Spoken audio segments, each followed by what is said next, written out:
Hello दोस्तों, आपके अपने यूट्यूब चैनल शेखर एकेडमी 2.06 में आप सभी का स्वागत है। दोस्तों, इस चैनल के माध्यम से हम हिंदी साहित्य UGC net JRF assistant professor और टीजीटी पीजीटी लेक्चरर और सभी कॉम्पिटिटिव एग्जाम की बेहतरीन तैयारी करते हैं। यदि आप चैनल पर नए हैं तो चैनल को सब्सक्राइब कर बेल आइकन ज़रूर प्रेस करें, जिससे कि आने वाली वीडियोज़ की नोटिफिकेशन सबसे पहले आपको मिले। यदि आप दिसंबर की तैयारी कर रहे हैं 2023 की, तो आपके लिए ये वीडियो और भी ज़्यादा महत्वपूर्ण होने वाली है। और जहाँ से भी आपको सहायता मिलती है वहाँ से आप वहाँ की उन वीडियोज़ को ज़रूर देखें और अपने नोट्स बनाइए। जेआरएफ की तैयारी कीजिए, नेट तो हो ही जाना है ना। और नेट का इतना महत्व रह नहीं जाता। जेआरएफ एक अच्छा अमाउंट आपको पीएचडी करने के लिए मिलता है। वो एक मोटिवेशन होता है, एक अमाउंट ही नहीं, एक मोटिवेशन होता है। तो बेहतरीन तैयारी कीजिए और चैनल को ज़रूर से सब्सक्राइब कर लीजिए।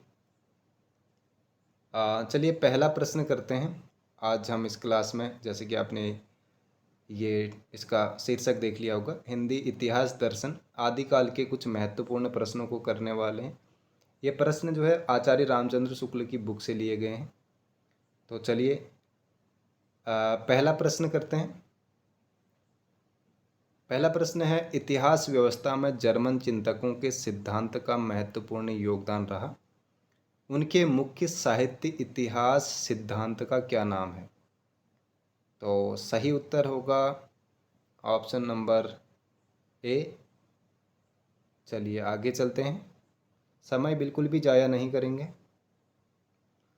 साहित्य की प्रवृत्तियों के मूल में जाति, वातावरण और क्षण विशेष, ठीक है, क्षण विशेष तीन तत्व किन चिंतकों ने माने हैं? तो किन्होंने माने हैं? ऑप्शन नंबर ए सही होगा, फ्रेंच विद्वान, ठीक है, जो फ्रेंच के विद्वान थे। चलिए आगे बढ़ते हैं। निम्नलिखित में से किसने साहित्य की विकास प्रक्रिया में पांच तत्व, पहला है सृजन शक्ति, सृजनशील शक्ति, परंपरा, वातावरण, द्वंद्व और संतुलन को अनिवार्य माना है? तो आचार्य रामचंद्र शुक्ल, पहला ऑप्शन सही होगा। चलिए आगे चलते हैं। चौथा नंबर प्रश्न है कि हिंदी साहित्य के इतिहास लेखन का सबसे पहला प्रयास किसने किया? बहुत ही सामान्य सा प्रश्न है लेकिन महत्वपूर्ण है। गारसदतासी, ठीक है, जो फ्रेंच भाषा में लिखा गया। किस इतिहास ग्रंथ का प्रकाशन एशियाटिक सोसाइटी ऑफ बंगाल में हुआ है? तो ये प्रश्न कई बार आ चुका है। यदि आपने PYQ किए होंगे तो आपको पता चल गया होगा कि इसका सही आंसर जो होगा ऑप्शन नंबर सी होगा, modern vernacular literature of Hindustan. और ये किसकी रचना है? तो ये है जॉर्ज ग्रियर्सन, ठीक है, ग्रियर्सन की रचना है। चलिए आगे चलते हैं। 6 नंबर प्रश्न है, कौन सा ग्रंथ हिंदी शब्द सागर की भूमिका नाम से लिखा गया था? तो ऑप्शन नंबर ए सही होगा, ठीक है, हिंदी साहित्य का इतिहास, आचार्य रामचंद्र शुक्ल। और कब लिखा गया था? 1929 में। चलिए आगे चलते हैं। रामकुमार वर्मा कृत हिंदी साहित्य आलोचनात्मक इतिहास में कितने काल अवधि का वर्णन है? ठीक है, प्रश्न ये आपके मार्च के फर्स्ट शिफ्ट में पूछा गया है, परंतु इसमें जो ऑप्शन है ये गलत हुए हैं।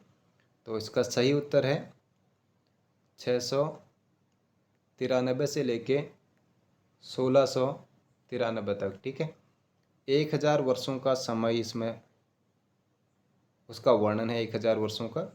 तो सही उत्तर ये होगा। ऑप्शन इसमें गलत दिए हैं, एक गलती से गलत टाइप हो गए हैं। चलिए अगले प्रश्न पर चलते हैं। निर्गुण प्रेम मार्गी शाखा के लिए सूफी शब्द का प्रयोग किस कवि ने किया? तो किसने किया? तो राम कुमार वर्मा ने, ऑप्शन नंबर डी सही होगा। और आगे चलते हैं। 9 नंबर प्रश्न है, नागरी प्रचारणी सभा में प्रकाशित हिंदी साहित्य का वृहत इतिहास के प्रारंभ में कितने भाग थे? ठीक है, बाद में बढ़ गए थे, लेकिन प्रारंभ में कितने थे? तो कितने थे? ऑप्शन नंबर ए सही होगा, 16 थे, और 2 इसमें बाद में जुड़े हैं, तो 2 इसमें 18 हो गए। चलिए और आगे चलते हैं। किसने वीरगाथा काल को चारण काल नाम दिया? ठीक है, तो किसने दिया चारण काल? ऑप्शन नंबर ए सही होगा, राम कुमार वर्मा। ये इन्होंने जो आदिकाल है उसको नाम दिया। उससे पहले भी इन्होंने एक काल जोड़ दिया, संधि काल। ठीक है, संधि काल नाम जोड़ दिया, जिसका समय इन्होंने 750 से लेके 1000 संवत के आसपास रखा। चलिए आगे चलते हैं। अगला प्रश्न है, हिंदी काव्य शास्त्र का इतिहास नामक इतिहास ग्रंथ किसने लिखा? ठीक है, तो हिंदी काव्य शास्त्र, तो ये किसने लिखा है? तो सही उत्तर होगा ऑप्शन नंबर डी, भगीरथ मिश्र ने। चलिए आगे बढ़ते हैं। 12 नंबर प्रश्न है, राजस्थानी भाषा और साहित्य नामक कृति किसकी है? ठीक है, तो आपने ऑप्शन सही लगा लिया होगा, ऑप्शन नंबर ए सही होगा, मोतीलाल मैनारिया। ठीक है, आगे बढ़ते हैं। ये जो फ्रेंच भाषा में पहला इतिहास लिखा गया है, गारसद तासी का, इस्तवार द ला लिटरेचर एंदुई हिंदुस्तानी में कुल कितने कवियों का उल्लेख है? एक तो बताना है कि कुल कितने कवि हैं, और दूसरा ये बताना है कि हिंदी साहित्य के कितने हैं, और उसमें कितने हिंदी साहित्य के थे। तो टोटल जो कवि थे उसमें 738 थे, लेकिन 72 कवि ही हिंदी के थे। ठीक है, चलिए आगे चलते हैं। आधुनिक हिंदी साहित्य पर विचार नामक रचना किस आलोचक की कृति है? तो सही ऑप्शन होगा option number B, Hazari Prasad Dwivedi. चलिए आगे चलते हैं। आचार्य रामचंद्र शुक्ल और हिंदी आलोचना किसकी आलोचना कृति है? आचार्य रामचंद्र शुक्ल और हिंदी आलोचना, ये 30 सितंबर फर्स्ट शिफ्ट में पूछा गया था। तो सही उत्तर होगा option number C, Ramvilas Sharma. ठीक है, चलिए आगे बढ़ते हैं। अगला प्रश्न है, नागरी प्रचारिणी सभा की स्थापना कब हुई? ठीक है, बहुत ही महत्वपूर्ण प्रश्न है। तो ऑप्शन नंबर ए सही होगा, 16 जुलाई 1893 में। चलिए आगे बढ़ते हैं। आदिकाल को 3 भागों में बांटा गया है, और ये किसने बांटा है?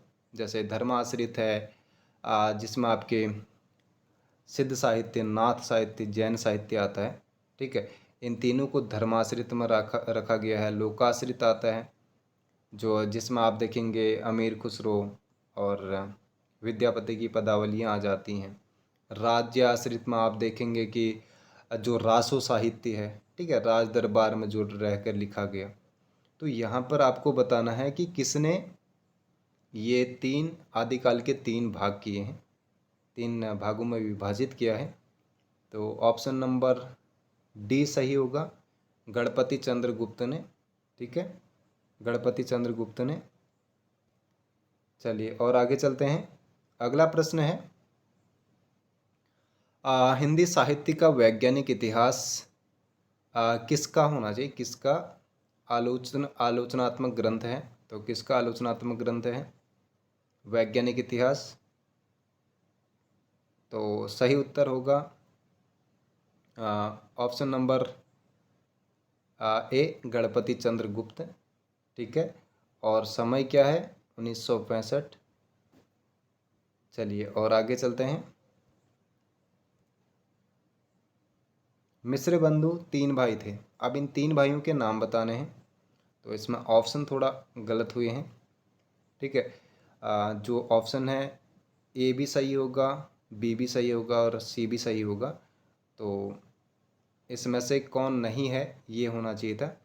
तो जो मिश्र बंधु लास्ट में डी ऑप्शन है, ये नहीं होगा। बाकी 3 ये तीनों भाई हैं। ठीक है, चलिए आगे बढ़ते हैं।